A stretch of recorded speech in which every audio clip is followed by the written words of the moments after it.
Now, I got to walk you through something for a few minutes. I done told you how to deal with the police. I hope you learn. Let's go now to Brother Rick as we show homegoing. Now, go to the book, Brother Rick, of Romans again. Let me show them in the New Testament because they may say, well, what's getting ready to happen for them in the New Testament? Yeah. Now, it's in the Old Testament too, but let me show them in the New Testament because most of them think that New Testament is better than the Old Testament. Let me show you what Jesus said about you. We're going to Romans chapter number 11. And we're going to start at verse 8. We're going to start at verse 11, verse 8. Read it out. According as it is written, God hath given them the spirit of slumber, eyes that they should not see, and ears that they should not hear, unto this day. Now, that's talking about us. We got eyes. We can't see nothing but what white folks show us. We can't see none of our history. The only history we can see, baby, is white folks' slavery history that was up on us. We don't see no biblical history. We don't see where we was, what we was doing before we got here. Now read that verse one more time. I want y'all to follow me for a minute. Please follow me for a minute. Now, listen what he said again in the New Testament. Read it one more time, Ray. According as it is written, God hath given them the spirit of slumber, eyes that they should not see, and ears that they should not hear, unto this day. To this day, now, it was prophesied that was going to happen to us if we kept breaking God's commandments in our own land. Our own land was Jerusalem. Now, I know you say, well, Bishop, every time I look at Jerusalem, there's some white folks there. They stole the land when we went into captivity. If you leave your house and don't go back no more, somebody else gonna move in it. We couldn't go back because why? The prophecy said we had to go and serve the Gentiles. We had to go get with the Gentiles, the Bible said. We had to go serve them for our disobedience in a strange land. America is a strange land to us. We ain't know about no America. Be honest with you, Columbus didn't know nothing about it. He didn't know he was he thought he was in India because he seen brown-skinned people. India is a bunch of brown-skinned people, but it's close to England. It ain't way over here, 4,000 miles over the Atlantic Ocean and all the way over here in North America. Now, God said that we don't know who we are in so many words. Now, read on what he said, verse 9. And David saith, let there... Now, David said that David is a prophet of God that's prophesying our situation we're in. Now, remember that David was a prophet of God who was going to be prophesying the condition we're in now in North America. Read on what he said. Let their table be made a snare and a trap and a stumbling block and a recompense unto them. Let their eyes be darkened that they may not see, and bow down their back alway. I say then, have they stumbled that they should fall? God forbid. But rather through their fall, salvation is come unto the Gentiles, for to provoke them to jealousy. There you go. There you go. David prophesied that with that, because if we kept on messing up with the idols of Ham our black neighbor was Ham, and he had a bunch of idols, the Egyptians, and we had an invisible God. And we started taking all our stuff and following Ham's gods he made with hands. And David prophesied that we were going to be in captivity among the Gentiles. Here we are. That was the prophecy of that. Daniel said we gonna mess up. We gonna get the Gentiles gonna provoke us to jealousy. Now the reason we ain't jealousy is because we don't have no leaders that can teach jealousy. All our leaders teach racism. All our leaders teach that these people are racist. That we under. No, they ain't racist. They just enjoying the fruit of our forefathers because God is using them to provoke us to jealousy. That's the only reason they got what they got, is to provoke you to jealousy, baby. You're supposed to be jealous, not telling somebody about no racism. They ain't racist. They provoking you to be jealous, but ain't nobody teaching you what jealousy is. So you call them ruling over you, treating you inferior, racism. Ain't no racism. It's punishment. You're being provoked to jealousy with these white people. Because these white people used to be your servants. And now they're ruling over you. Now if your servants start ruling over you, you're jealous. You're jealous. Now, when the white people wanted to come to church, Peter was sent to the Gentile, Caucasian, and he bowed down to Peter, and Peter stood him up and said, no, you ain't got to bow down to me no more because God has now made you equal with me. Cornelius, the Gentile brother, who was the first white man to join the church, to join the New Testament church. These people was inferior to you, baby. I know you can't imagine it. You've been a Negro so long that you can't even think, all you can think is negative. You can't even get a decent thought going in your head because you've been down so long being a Negro, which is the worst thing a human being can be. A Negro is worse than the N-word, because the N-word you'll fight and say, don't call me that. But a Negro, you'll just go along with that. You know, you'll say you're a Negro. You know, I'm Negro race. That's what you said. You know, Negro. You ain't never jumped on nobody because they called you a Negro. Your mother was called a Negro. You was called a Negro ever since you've been here, and you got upset because they called you the N-word. You know what I mean?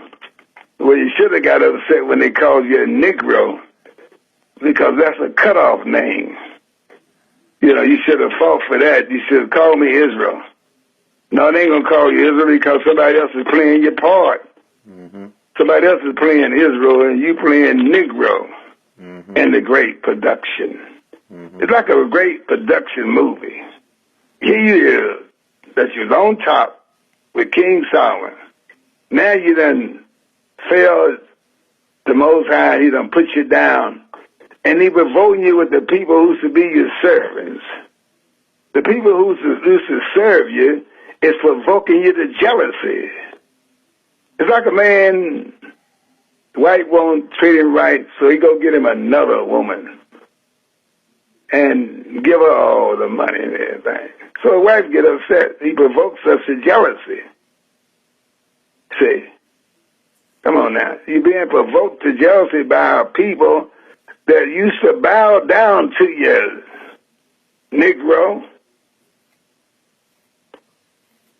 In the 10th chapter of Acts, the Italian Gentile bowed down to Black Peter And Peter stood him up and said, God has heard your prayer, and he has sent me to let you know you can come into the New Testament church. Stand up on your feet. The people used to bow down to you. It's provoking you to jealousy. I need to just quit teaching. That's what I need to do, because they're running me stone crazy. Trying to teach these people something that they don't even know what happened to them. Read that verse, read verse 9 again. Now listen to me very careful, you out there. Both black and white, listen to this. This is in the Bible. And it was written, really, to be honest with you, it was written by white folks, even though it's the truth, made by God. They didn't change this. They told you what you was doing, what was happening to you, but your teachers didn't tell you nothing. They howled at you and screamed at you and told you that Daniel was in the lions then, and jump up and shout and throw your head at me. Now read what he said one more time, verse 9. And David saith, David, remember, David is a prophet of God and a king. He got two gifts. He's a prophet and he's a king. Now David prophesied of our condition we in now in North America and wherever we're at on the planet in an inferior way. He the one prophesied about us because he was our king. Now we look like other black people, but we're not other black people. All black people are not the same people.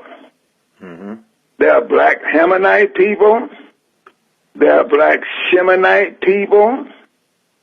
There are black people of the islands. They got black and brown people everywhere. But we are a special black people. We are a group of black people that God made choice of and made us the top black people and the top people, period. Now, we are the only black people that God said, I know. All black people belongs to God, white people as well. But we the only black people that God would chastise us, because he said, you only have I known among all the people on the planet. Therefore, I'm going to punish you if you treat me wrong. Now, you got to listen to me very carefully. Give me a little time. Now, let's go back. We're in Romans chapter number 11. We're reading verse number 9 one more time. Read verse 9. And David saith, let their table be made a snare and a trap and a... Now, we're in a snare and a trap. We're in a trap. We're like a bird in a cage that can't fly. We're like a bird in a cage that can't fly. We're in a trap. A cage bird can't fly.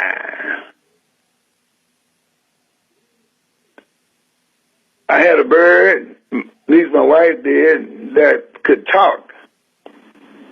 But we had to take care of the cage all the time. I didn't have time to take care of the cage. So we gave the bird to a friend of mine. He let the bird fly out the cage, and his cat ended up killing the bird, the singing bird. I said, you can't let the bird fly around your house. You got a cat, man. He let it fly around the house. Next thing you know, the cat then bit the bird's head off. So my singing bird is all gone. Now, we a bird. We in a trap. We can't get out of the trap because God has got us in the trap. We got to suffer the being in a cage is a trap. That's come I never wanted to go to prison, because when you're in prison, you're in a trap. You got to do everything. You can't have You ain't got no freedom. You understand? Now I got experience because when I used to when I used to stay in Oklahoma, I got put in jail, and they were trying to send me to prison, but they couldn't do it because it wasn't nothing but a bunch of lies anyway. But I was in the county jail in a trap, and it was miserable, man. Pocket full of money in a trap. Traveling all over the America, a brand new car, and I'm in a trap. And they brought me some kidney beans and some bread, and the bread was wet in the juice of the kidney beans. And that taught me never go to jail again. After I got out of that, next morning I went to court and they dismissed the case. And some said, you don't never want to go to jail. And I quit stealing. I straightened up because being in a trap is a miserable thing. Now, we've been miserable for 400 years in this trap. We've been in a trap for 400 years, being provoked to jealousy by people who are not in the trap, who are free to do what they want to, who's free to walk the street, that's not judged by their color. Oh, boy, I wish I could just teach a little longer sometime. Now, read on what he said, Brother Rick. Now, we go into verse number 10. He said, now, we in a trap. Bow down our head always. And read verse 9 again. Now, listen to verse 9. Come on, stay with me. Stay with me. Don't leave me. And David saith, let their table be made a snare and a now trap. Now, we're in a snare. Read. And a trap and a stumbling block and a recompense unto them. Let their eyes be darkened that they may not see, and bow down their back alway. I say then, have they stumbled that they should fall? God forbid. But through their fall, salvation is come unto the Gentiles, for to provoke them to jealousy. Now that's Negro prophecy. That's what you are. That's what you are. You're in a trap. You're in a snare. You got your head bowed down. And the people who is over you is provoking you to jealousy. Not racism. Get racism out of your mind. That's when you say so dumb. You keep talking about this racism. There ain't no racism. It's God got you in a trap. God got you in a trap. It ain't racist. He raised these Gentiles up to provoke you to jealousy, baby. Salvation is coming to the Gentiles. He let them call the shots. They ain't racist. They just controlled everything. If you would quit saying racist and say that God put me in a trap and the people who used to obey me is now over me because God put them over me, then you can start gathering yourself together to get out of the trap. You can't get out of the trap because you don't know how to get out. You got to learn how to get out of the trap. Now, the way out of the trap is to let your God know that put you in the trap, that you repent and you sorry for what you did to make him put you in the trap. Then he'll let you out the trap. Oh, man. Quit going to these churches letting preachers holler at you and tell you some story. Learn that you're in the trap because you disobeyed your God and he wanted revenge. That's what he said, I want revenge for what y'all did to me. But if y'all return back to me, I'll take you out the trap and put you back on top. Now read on. Let's read on. It's done. Now you got to stay with me with this chapter. If you let me do this chapter, I'm gonna stop. So that he said, well, Bishop said he'll stop if we listen to this what he reading now. Read on. Now, if the fall of them be the riches of the world, and the diminishing of them the riches of the Gentiles, how much more their fullness? Did you hear that? The Gentiles are rich with what God had given us. He done made the Gentiles rich by giving it to them, and that's what provoking us to jealousy, is that they doing what we used to do, and that's rule over situations.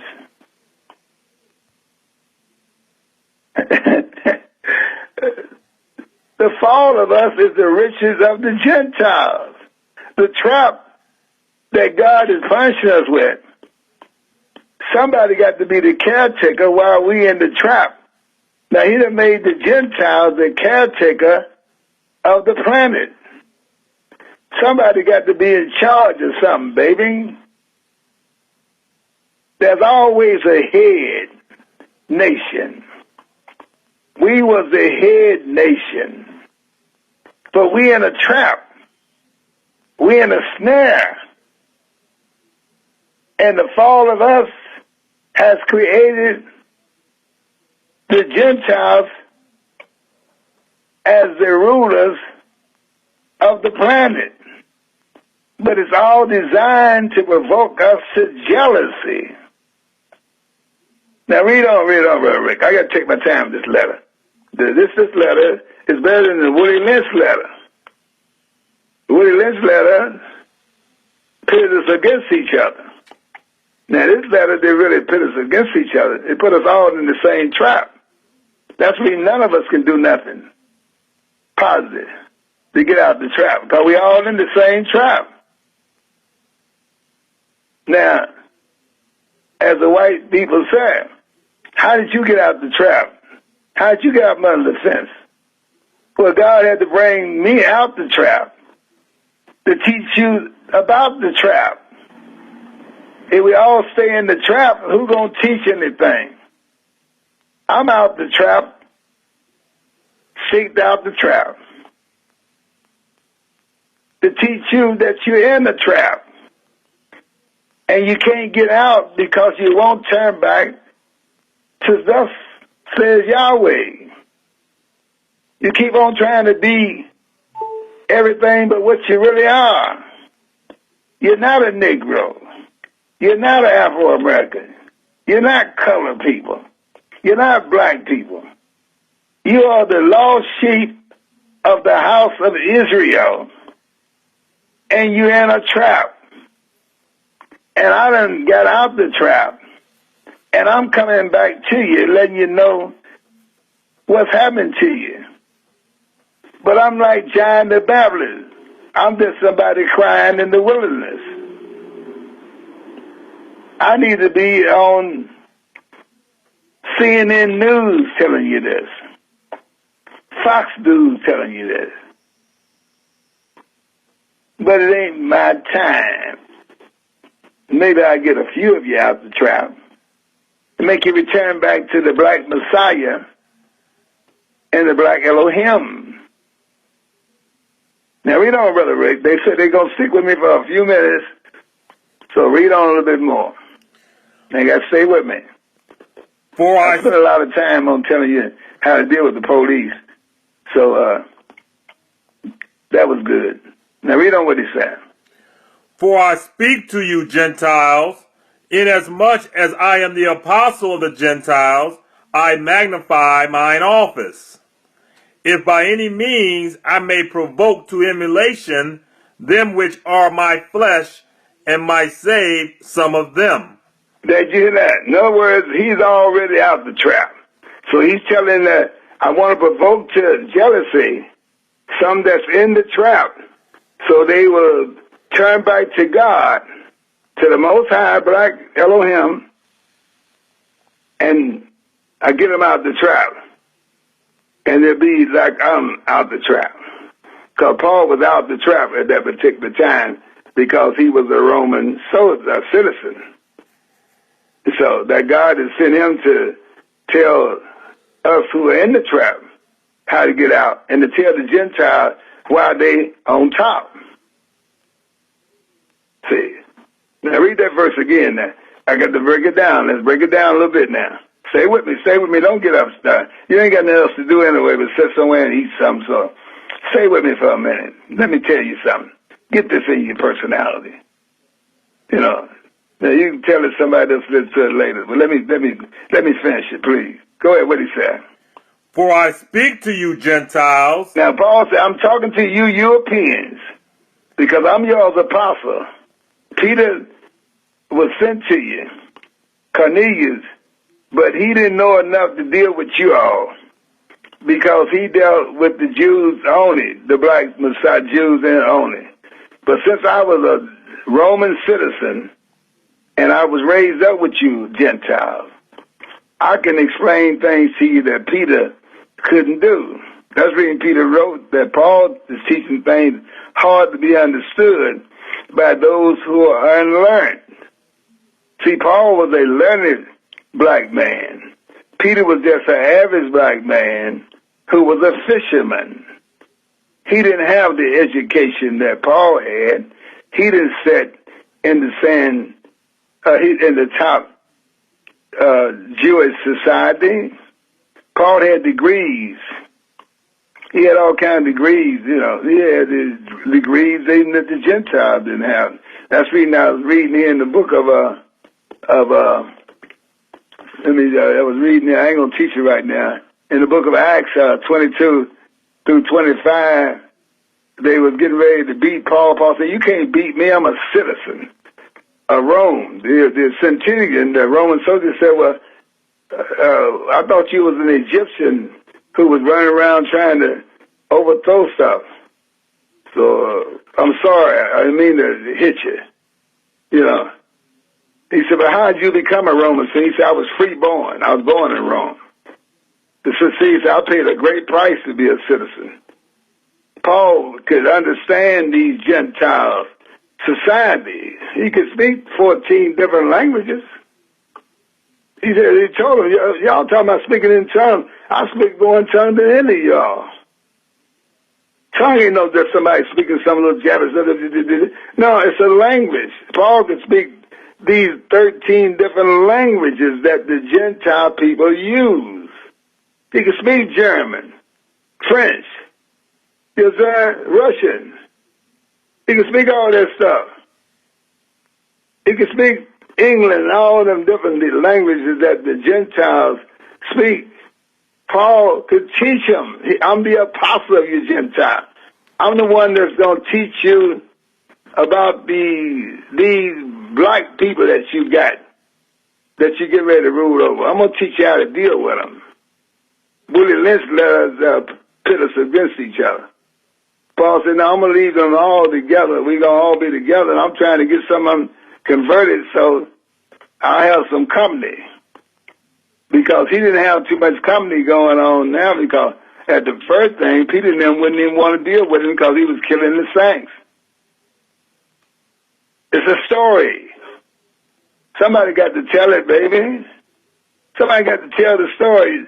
You can't stay dumb forever. You can't, if you don't know the story, you're going to be a slave even though you're free. You got to know this story. You got to take your time sometime and say, "Look, I'm going to listen to Bishop, even though he may say some things I don't like, but I'm going to let him finish what he's saying because I can learn something." There was a young lady from Miami this week that somebody told her to talk to me. I think it was Derek. And so it was me and her talk, and she said, "Hey, I didn't know all this." She said, I got my own little business going. She said, "Hey, man, can I talk to you again?" She's willing to listen. You ain't going to learn nothing fooling with these devils Gentiles. They ain't going to teach you nothing. You don't teach a slave nothing. That's how you keep them a slave. If you go teach them who he is, then he's a prince. Ain't no prince gonna follow nobody that's inferior to them. God had to bring us all down because the people that's ruling over us was inferior to us. That's when they had to make us Negroes. They couldn't allow us to have our dads, and they cut our daddies off. I'm a son of a prince. I ain't got to be acting like no peasant. I'm supposed to act like a prince. I'm a prince. I ain't no David's Negro.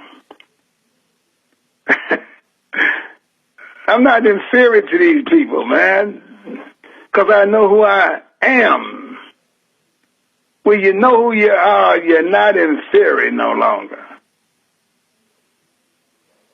Yeah, man. Who would?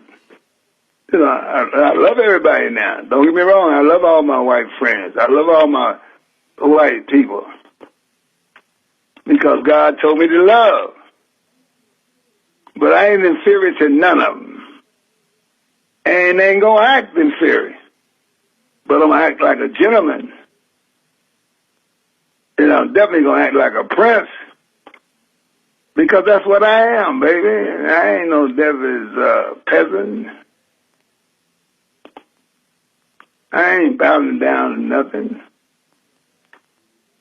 Now, listen to me now. We're going to give you what thus says Yahweh. Now, Paul said, I want to provoke some of them. I want you Gentiles to provoke some of them so they'll straighten up and get out the trap then.